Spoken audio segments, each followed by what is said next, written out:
ఉన్నారు? బాగున్నారు కదా? సో అందరు ఎలా ఉన్నారు ఫ్రెండ్స్? చాలా డేస్ అయిపోయింది ఫ్రెండ్స్ వీడియో పోస్ట్ చేయలేదు. Sorry friends. సో రీసెంట్గా మమ్మీ అయితే నువ్వుల పొడి వేసారండి. సో నువ్వుల పొడి చాలా హెల్త్కి అయితే చాలా బెనిఫిట్స్ ఉంటాయంట. అండ్ ఈ నువ్వుల పొడి మెయిన్గా మనం వేడి అన్నంలో కొంచెం నూనె వేసుకొని పొడి కలుపుకొని తింటే అయితే సూపర్గా ఉంటుంది.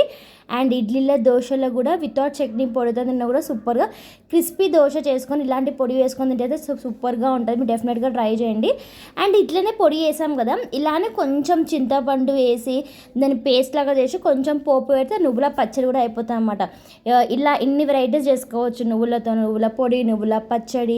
అండ్ మనం ఏదైనా ఫ్రై చేస్తాం కదా, ఫ్రై అది చేసినప్పుడు దాంట్లో పొడి చల్లినా కూడా మంచి టేస్టీగా ఉంటుంది. మీరు డెఫినెట్గా ట్రై చేయండి. నాకు నువ్వులు అంటే చాలా ఇష్టం ఫ్రెండ్స్. నువ్వుల లడ్డు కానీ ఇలా పొడి నాకు చాలా ఇష్టం అనమాట. సో చాలా డేస్ తర్వాత తిన్నాను. పొడి అయితే చాలా టేస్టీగా ఉంది. మంచిగా వేడి అన్నంలో కొంచెం నూనె వేసుకొని పొడి కలుపుకొని తిన్నా మస్తు ఉండే. కాకపోతే కొంచెం గట్టిగా అయింది ఫ్రెండ్స్. నాకు తెలిసి వేడి ఫాస్ట్గా గ్రైండ్ చేసినందుకు ఏమో కానీ కొంచెం పొడిగా రాలే కానీ చాలా బాగుంది. మీరు డెఫినెట్గా ట్రై చేయండి. మీరు నా వీడియోస్ని లైక్ చేయండి. బాయ్.